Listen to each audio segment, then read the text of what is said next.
said every man of them, high over cat, said Guleesh, and on the moment the horse rose under him, and cut a leap in the clouds, and came down in air, and they did not stop there, but went in a race to the place where was Guleesh's house in the rath, and when they came as far as that, Guleesh turned and caught the young girl in his 2 arms, and leaped off the horse. I call and cross you to myself, in the name of God, said he, and on the spot, before the word was out of his mouth, the horse fell down.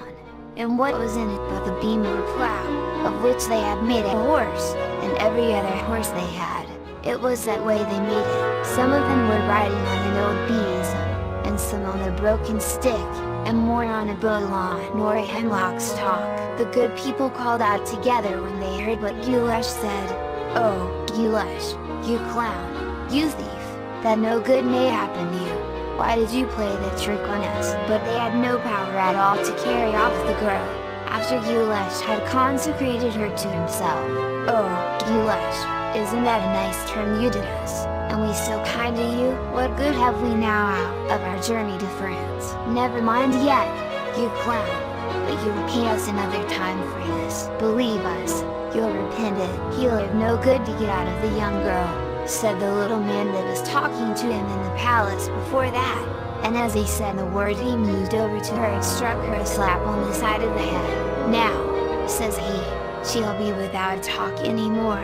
Now, Guleesh, what good will she be to you when she'll be done? It's time for us to go, but you'll remember us." Guleesh, when he said that, he stretched out his 2 hands, and before Guleesh was able to give an answer, he and the rest of them were gone into the rath out of his sight, and he saw them no more.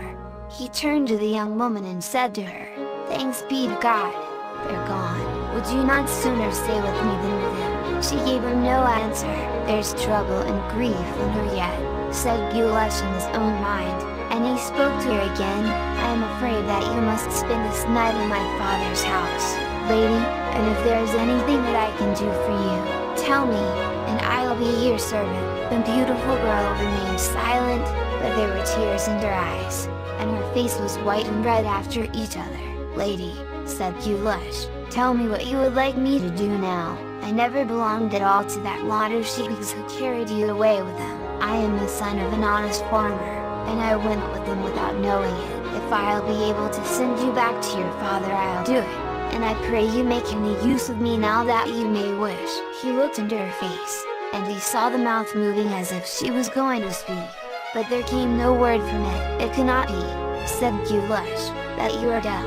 Did I not hear you speaking to the king's son in the palace tonight? Or has that devil made you really dumb?"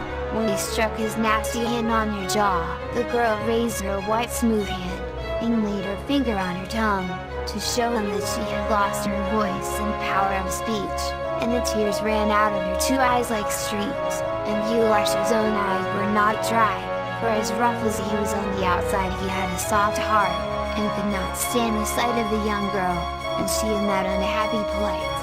He began thinking with himself what he ought to do, and he did not like to bring her home with himself to his father's house, for he knew well that they would not believe him, that he had been in France and brought back with him the King of France's daughter, and he was afraid they might make a mock of the young lady or insult her. As he was doubting what he ought to do, and hesitating, he chanced to remember the priest. "Glory be to God," said he, "I know now what I'll do. I'll bring her to the priest's house, and he won't refuse me to keep the lady and care her."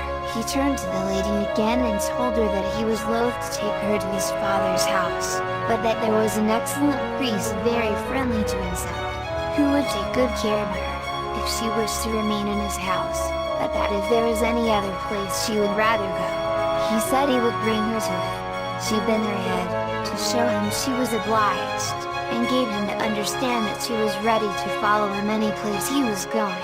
"We will go to the priest's house, then," said he is under an obligation to me, and will do anything I ask him. They went together.